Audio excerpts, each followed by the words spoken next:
Welcome back to The Local Perspective. I'm very honored with my guest today, but I do have a confession. He cost me 20 bucks. He also cost me some humility, and I learned the important lesson that politics is ever evolving in Wisconsin. I'm visiting this morning with the Speaker of the Wisconsin State Assembly, Robin Vos. Robin, thank you so much for being here. Happy to be here, Jerry. Thanks for asking me. And, the 20 bucks, we'll talk about that later. I'm not asking for a loan. But tell us a little bit about yourself. You represent the western two-thirds of Racine County. Yep, so I represent the 63rd district. So for anybody who has been to southeastern Wisconsin, Highway 11 basically goes from one end of my district to the other. Okay. So it's the southern half of Racine County. It's where Foxconn is going to be located. It has the city of Burlington, the village of Union Grove, Rochester, Yorkville, Mount Pleasant, Sturtevant, and town of Dover. So great location. My dad actually was on our city council for over 30 years. I have a lot of folks who have been involved in local government. I was on our county board for 10 years. So I love the idea that citizen legislators at the local level get a chance to be involved in their community, from the city council to the town board. Many of those people eventually run for the legislature, and some even run for Congress. So I think the founders were super smart in how they intended it, that a lot of local people make local decisions and they kind of work their way up, hopefully. And I want to talk more about that in just a sec. You mentioned Foxconn. Mm-hmm. I was with the Mount Pleasant Village Board president recently and kind of talked about the economically cataclysmic things going on there in a positive way. Mm-hmm. How's the rest of your district feeling that? Is there an impact felt equally all the way out? Yeah, so it's interesting that, so I own a small manufacturing company. We have about 60 employees. And it's interesting that I needed temporary help for the summer and the fall with our busy season. So we brought in some folks who are with a temp agency, and they couldn't find a place to live. They literally had a problem finding an apartment that they could rent for 3 to 6 months. So I think that's typical of what's happening right now in our area. There is so much demand that employers like me, we're excited about the possibility that we're going to have another huge corporate entity that will help to make our community even stronger. But it brings its challenges. For anybody who thinks about Racine County, probably the best known employer are the Johnson family of companies, right? Sure. Johnson Insurance, Johnson Wax, Johnson Diversity, Johnson Bank, all the Johnson companies. And if you add up all of their employees together in our community, it's about 4,500 people. So you think of the amazing impact that Foxconn is going to have, even if they would only have 5,000 people, which we know it's going to be more, but even if they just had that same amount, the Johnson family are our most generous corporate citizens, and they employ a ton of people who get to live a good family-supporting lifestyle. So I think when you consider what will happen 20 years from now, the city of Burlington, the village of Union Grove, the village of Waterford right outside our area, they're already figuring out how do they deal with the housing situation that we have now. Mm-hmm. Developers are not building new subdivisions like they used to, even prior to the Great Recession, right? So now that the economy is back, there aren't new builders coming into the marketplace. There's not, a huge new group of people who are tradesmen and tradeswomen to be able to be masons or electricians. So I think there's so many problems. We're just probably the canary in the coal mine for an awful lot of this. Well, Dane County is too, but for a couple areas of the state where there's just this really intense growth, it's a problem that we've got to focus on and hopefully solve. Well, and you talked about housing, and housing is not the key topic of this show, but running around to the 602 cities and villages in Wisconsin, I think it's safe to say there isn't one that doesn't have a housing shortage of one form or another. Yeah. My hometown of Crivets, they talk about actually upper end rental housing for seniors as the demographic changes there. In other places, it's rental, single family home ownership. In some places, executive homes. Right. So it's everywhere. In our area, it's really challenging because from what local builders tell me, it is very hard to build a good quality, reasonably sized lot, so it's not a postage stamp, but it doesn't have to be an estate either. But a new home is probably $400,000. Well, for a two-income family where the one's a teacher and another one might be a manufacturing rep or something like that, a $400,000 house is probably out of their reach. So we have to figure out two things. How do we make sure that we have a vibrant choice so people can choose a starter home that might have been built in the 50s all the way to a brand new mansion because they've won the lottery, whatever in the middle. But I worry a lot about how do we make sure that we have reasonably priced homes in every community where people have the chance to buy one. Right, right. Well, let's talk, and I hesitate to say about your day job. Yeah. We're here in the Assembly parlor. You're the Speaker of the Assembly. You're the 75th Speaker, and I don't know, to me that feels like it means something. Well, let's start with the history.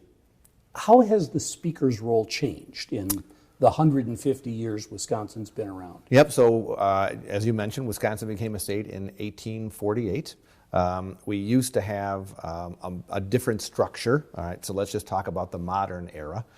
Starting in the 1970s, the state of Wisconsin received a grant from the Ford Foundation, and it kind of created our legislature that you see today, where we have full-time agencies with the Fiscal Bureau, the Ledge Council. So we have professional, nonpartisan staff who help to draft our bills, do the analysis. It's trusted by everybody on both sides of the aisle and the administration, whoever the governor is. So I think we have wonderful people who work here, and that's their full-time career. We have another set of people who are the partisan staff. They work for individual legislators, a Democrat state representative, a Republican state senator, and those folks, some of them work here a long time, some of them are shorter tenure. And then you have, of course, the elected officials who we don't have term limits, but the average tenure in Wisconsin is somewhere around 8 years. So people come and go. Some are one term. Some are Fred Risser, right, where he was born when my mom was in grade school. I started serving when my mom was in grade school. So I think there's a wide variety of folks, and they come from all backgrounds. And I think that makes our system strong. We traditionally have had a cadre of people who become speaker who have been a wide range of folks. We have Democrats and Republicans. I have talked to all of them. I try to talk to them on a regular basis to take the wisdom from the people who've done this job before me. One thing I have learned is that the only people who understand the job that I am doing are the very people who have held it in the past. Right? Okay. It's like if you're a mayor, only people who have been a mayor understand what that job really is. Other people can sympathize, but they don't quite get it. The mayors would say, the city council members probably wouldn't agree with that. I get, but it's the truth. I mean, if you're a mayor, you only understand how things work because you have a bigger picture, right? Right. So it's my perspective. I love where I live. When I retire and no longer have this job, I'm going to stay in Racine County. I hope I stay in our house for a long time. I think I live in the best part of the state. But I can't just represent Racine County and the 63rd district. I have to be cognizant that there are 99 people who each have their own issues and their own hopes and dreams for their community, and they ran for office because they wanted to get things done. So I think that the job of speaker, you have to reach out, you have to listen. I did get a former speaker tell me something which I have always kept in the back of my mind. The speaker's job is a one-way ticket. Paul Ryan, I think, found that out too, that being in the job of speaker means the best things that are done are given credit to your members who authored the bill. The worst things that are proposed somehow become my problem and my idea. And I think Paul Ryan found the same thing. So when I ran, I knew I was never going to run for another office, that I took this job knowing if I can have an impact as speaker, that's great. And everybody thinks I'm doing something because I want to run for governor or I want to run for Congress. Well, I had an open seat for Congress where I would have had a decent shot to win it. I said no to that. We're going to have a governor's race in 2022 with no Republican. I've already said I'm not running for that. So I want to try to do the very best job that I can as speaker, which means to represent what we believe in and to try to move the ball down the field while stopping the other side from letting their worst ideas ever become reality. So you're a bit of Wisconsin history, right? I mean, you're one of only 75 people who've held this job. 10 years from now, 50 years from now, what do you want that little paragraph in the Blue Book to say about you? Well, hopefully someone will even look at it because I walk down, there's a hallway of speakers and they have everybody's picture in there. And I think to myself, that is what people are going to think of. So I got to make sure my picture is really good because that's the only thing most people will even know, that I don't have a weird mustache or that, my eyes weren't crossed. Yeah, we're sort of out of that big the beard thing. Yeah, I know. But, at the time, I'm sure it was very, very appropriate. So you just got to remember that. So I guess from my perspective, I'm proud of the fact that when we ran for office, I ran for office in 2004, we had divided government. We had a Democrat governor, Republican legislature. I have been through pretty much every machination to see how things work between Republicans controlling everything, Democrats controlling everything, and a divide between the two. And the thing that frustrates me the most is the intense partisanship that has really started on the outside and kind of infected each body. I think, I'm good friends with Mark Pocan. He and I do not agree on a single policy notion, as far as what our core beliefs are. But my core belief is that Mark Pocan is a good, decent human being who wants to do the right thing, albeit not the way I would, right? I would say the same thing about Peter Barca, right? Good person, love his family. He and his wife are wonderful people, and I know he might want to do things differently than I do, but I know he has the same goal. But it seems like far too many people in politics today assume that because I believe what I do, I hate somebody, or I'm jealous of somebody else, or I want to screw somebody here. And I hope that people look back and say, we try our best. You know, nobody's perfect. There's a lot of things you can criticize. But, you know, I've tried to do things where I can. We have things called speaker task forces. There are 3 going on right now. One's on adoption, another one's on suicide prevention, and the last one's on clean water. So I try to find things where Republicans and Democrats can work together and it doesn't become an automatic partisan divide. We have plenty of those, so that there's nothing we can do about that. Some people try to work on the topics that are the most partisan and figure, I'm going to beat him over the head until I convince him he's wrong. Well, I think that's what's wrong with politics today. Far too many people think it's our job to beat the other side, to say you're an idiot, as opposed to, well, tell me why you believe that, because I have such a different set of background and understandings that I don't understand how you could be where you are. So my hope is that as people look back, we'll have a productive time where we had divided government for part of it. We had an all-Republican government for part of it, hopefully never in the minority, but we'll see what happens. Sure. And, you know, and speaking of that, you now are working with a Democratic governor, you have a Republican majority leader in the Senate. How is that working? I mean, the relationship is still fairly new. Mm-hmm.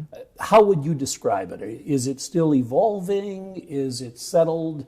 How would you describe your relationship? I would say it's a work in progress. Okay.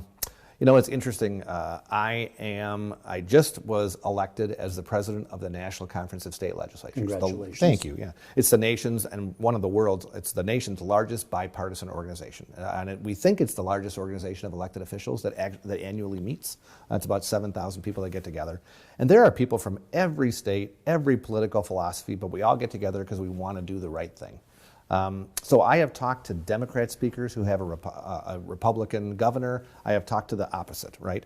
And the one thing that it seems is that even though I believe that the legislative branch is the first branch of government, it is the most representative, it is the one that should have the most ability to influence public policy.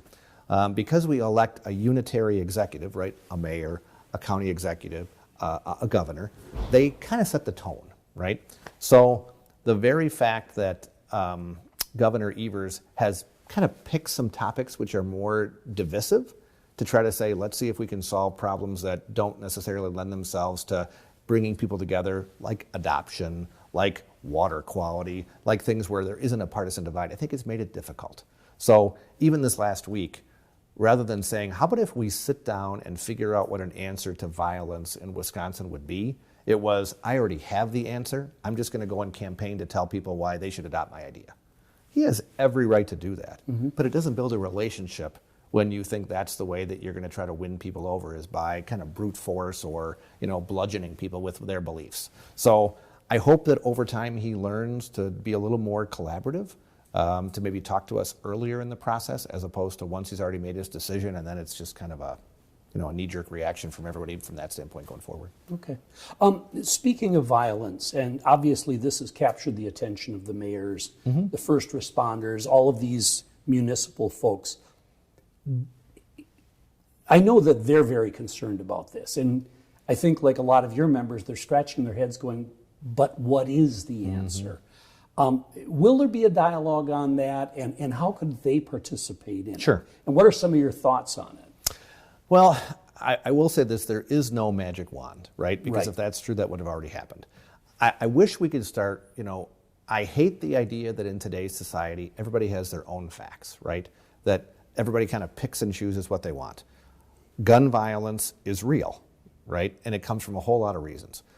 Number one, most people who are killed with a weapon, I think it's something around 60%, are a suicide. So we're focusing on our Speaker's Task Force on something that I hope is bipartisan, that we could find an answer that would help with 60% of the problem. Now, it doesn't deal with 100, but it definitely deals with 60% of the problem. Of the 40% that's left, a sizable chunk of those are people who commit a crime that are a felon and already illegally not allowed to possess a weapon. So I would prefer to say, what can we do to make sure if somebody commits a crime with a gun, that they are in jail for a good long time? Rather than this kind of revolving door that we've seen, especially in a big place like Milwaukee, where people are arrested on a gun crime and they're through a revolving door and out and never really get a serious sentence. So I think there's a lot of things that don't instantly say, well, geez, let's talk about guns, and now it's either you enjoy hunting or you hate hunters, right? Or vice versa, where all of a sudden it's this big argument. So my style is to try to focus on things where natural consensus can happen, and then maybe you get the next step, trust being built, to get to the harder step. So from my perspective, I'd like to hear ideas that don't finger point and go into the ideological corner, right? So if it's trying to say, how do we have earlier identification of mental health crises, right?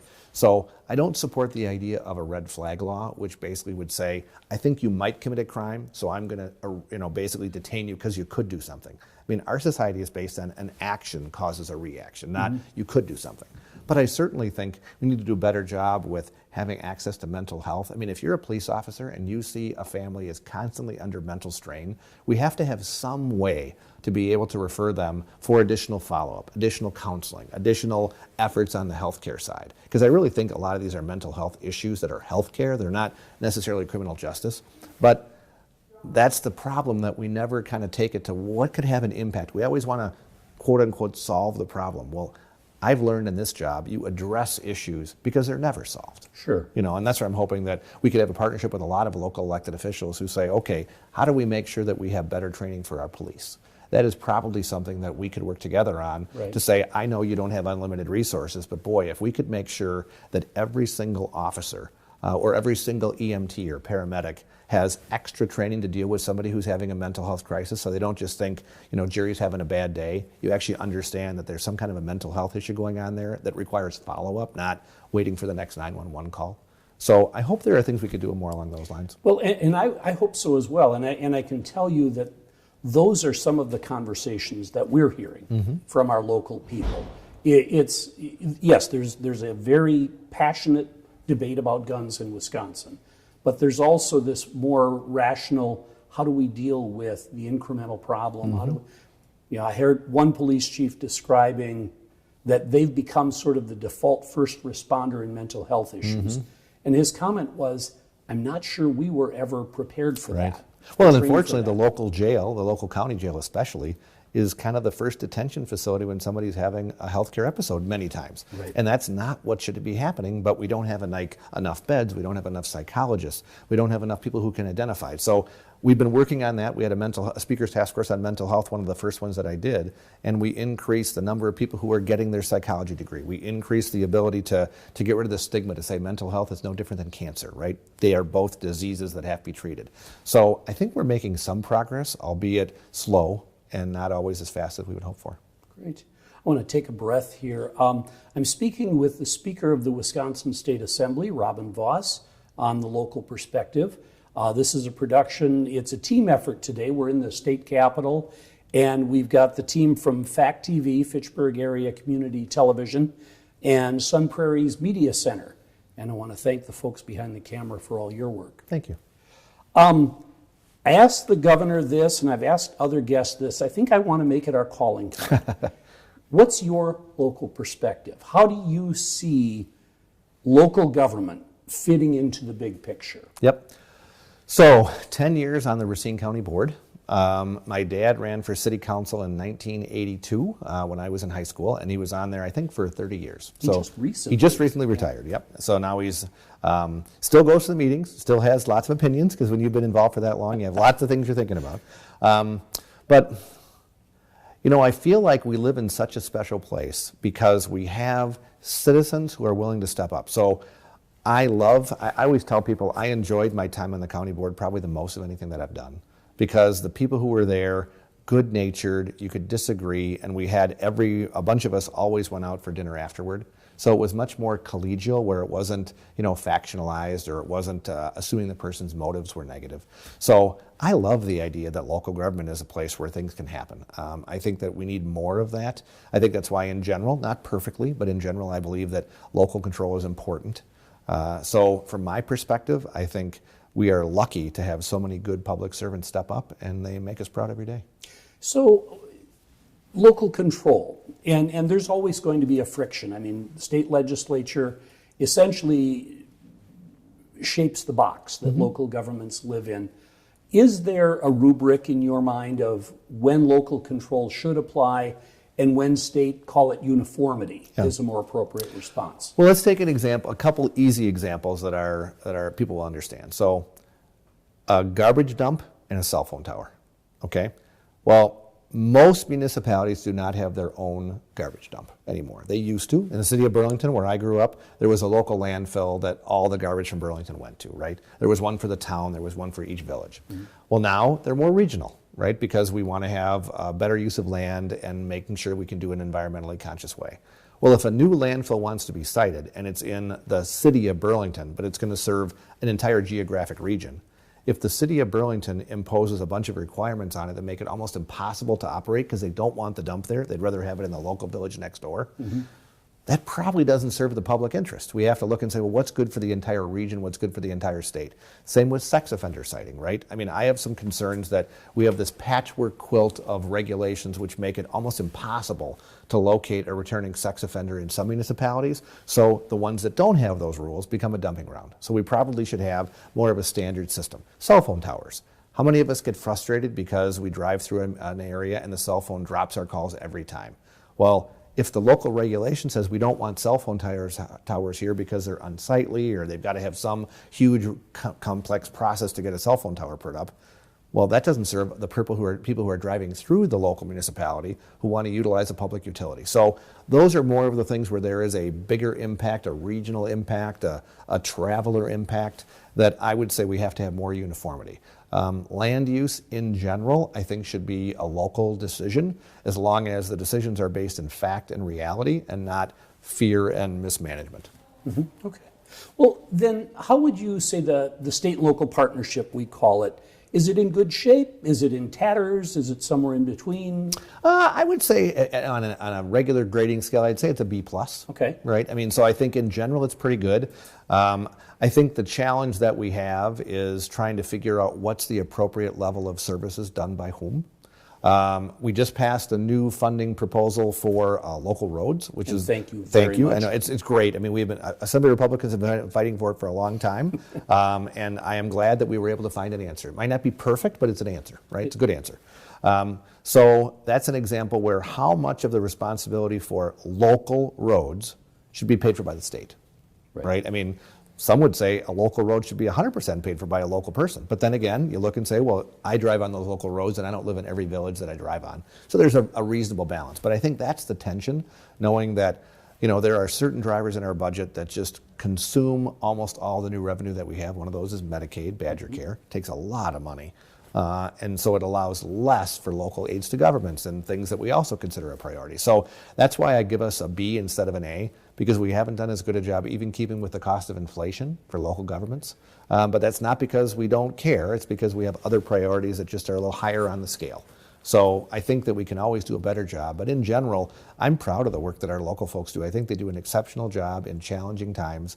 And for the most part, I hear almost no complaints from people about the quality of our roads, the quality of local services like a road, because they see people are trying to do the best they can. Okay. Well, if I can hear the mayor of Burlington and some of your village presidents saying, B+ was never good enough for me, I want an A. Yeah. What, you know, you're the principal here, you're the teacher, what would it take for them to earn an A in the state and local partnership? Well, I mostly put that on us, not them. Well, I'll get to you next. Okay. Let's start with them. I would say from their perspective, I think we need to be more innovative. I think coming and just saying we need more money for the same program we've always done in the same way we've always done it isn't necessarily a persuasive argument. If you can come to me and say, we've got this really creative idea for a public-private partnership to do something dramatically different, I think that always has an appeal to me and to my colleagues. I think if we look and say, how can we share services in a way that makes sense? You know, in my own community, we have people taking care of the lawn at the school, at the town, at the county, and at the city, each with their own equipment. You know, does that make any sense in today's age? Probably not, but I'm not going to be the one to impose that. But I think the more that you show cooperation exists and that there's not waste. And I know there's not waste at local government for the most part. I think the more people look and say, okay, well, they've done all they can, now we got to figure out how to step up and do our part too. Well, and that can be challenging. When I was talking to the Mount Pleasant village president, apparently Mount Pleasant and Sturtevant share a fire department. Yep. Mm-hmm. And with Foxconn, obviously that's going to throw a big burden. They're talking to some of the other adjoining communities about how they can work together. And I know you mentioned the Johnson family. Mm-hmm. The Johnson Family Foundation has actually been helping make that conversation happen. Mm-hmm. Okay, so that's how the mayor gets an A. Mm-hmm. How does Speaker Vos's assembly, what would you say to your members to build that relationship? Well, I think most of our members do a good job. So one thing that I try to do on at least an annual or sometimes every 2-year basis is to go to every municipality myself. So I go and sit down with the local elected officials. What are your issues? What are you hearing from your constituents? There is no better window into a community than the elected officials who serve it. I see that if I have a question about something that's going on in one of the municipalities, I call one of the local elected officials first to make sure that I understand their perspective and what they're hearing. So I think that's one thing that I always encourage our members to do, is to stay in touch with your local elected officials. Whether they support you or not at election time doesn't really matter. We're all elected by the same people. So I found that to be incredibly useful, to go and physically go to their meeting, to go to them, as opposed to thinking that they should come visit me in Madison. It's a lot easier when I'm at home to drive to a meeting on a Monday night or a Thursday night than it is to have them come here. Well, and I keep telling my members, for some reason, people are fascinated with sewer treatment plants. I don't know why. I just toured one. Yeah, I did. Yeah. You made my point for me. Yep. But it's an amazing bit of technology. Mm-hmm. I mean, it's. And one thing that I think local governments could do more of too, we have a ride-along program where the judicial system does that, where a judge will take someone for an afternoon and kind of watch how they operate in court. You know, I think I've done that with some of my local elected officials. I think having some of those things where you sit and meet with some of the department heads. Has they ever invited a legislator to come to their executive meeting where all the department heads sit and talk about the issues in Burlington or Waterford or wherever it would be? Not normally. So I think the outreach has to go both ways, and it's not intentional. People think we're busy, but I guarantee you, if you invited a state legislator to come and meet with all your department heads and hear what's going on in that community, they'd show up. That is a great idea, putting that in my next magazine. This has been a fun conversation, and we've used up almost all of our time. Time goes fast. But I didn't want to let you go without bringing up dollars and cents. The Wisconsin Policy Forum did a research report that basically said Wisconsin sticks out in how it funds local government. We're a one-trick pony, one-track. Basically, we over-rely on the property tax. Without asking you, do you support a different mix? Do you not support a different mix? What would your advice be for us as we go forward? Our goal is to start a conversation that ultimately leads to reform. Sure. So I'm trying to think when it was. It would have been 3 years ago. Dean Knutson had a bill that I supported, representative from the Hudson area, former mayor, which would have given an option for counties to have a sales tax referendum where they would have been able to spend the money for a fixed amount of time on infrastructure. So it would have basically said for 4 years you can have up to a 0.5% sales tax. It has to be off for 1 year, and then you can go back and do another referendum, right? So it wouldn't become just kind of feeding the beast of government. It would have been for projects. Very common in states. Yeah, it is very common. So I supported that. I know Representative Knutson worked hard. We didn't end up being able to bring it to the floor because we didn't get the votes. So I think trying to find innovative ways like that, I would prefer to have less things on the property tax where there's an ability to have diversity of resources. The problem normally comes down to, as an example in the city of Milwaukee, they would like to have a sales tax to help the city of Milwaukee pay for some of its infrastructure. And they would like some of that to be countywide because people from the suburbs work in the city. I understand that, but I think it's challenging to say, in Racine County as an example, we're going to have a countywide sales tax to help fund a program in one place. Sure. So that's why I think it's easier if you would focus on infrastructure and you would have a set amount going back to municipalities as opposed to somebody else picking it. So I'm certainly open to those conversations. After the program that Dean Knutson put forward didn't advance, it kind of has been dormant for a while, but I'd certainly be open to the conversation. Great, great. We are out of time, Mr. Well, Speaker. thank you very much. Thank you again for your time. This has been The Local Perspective. I want to thank Wisconsin Community Media, particularly Fact TV in Fitchburg and the Sun Prairie Media Center for your help.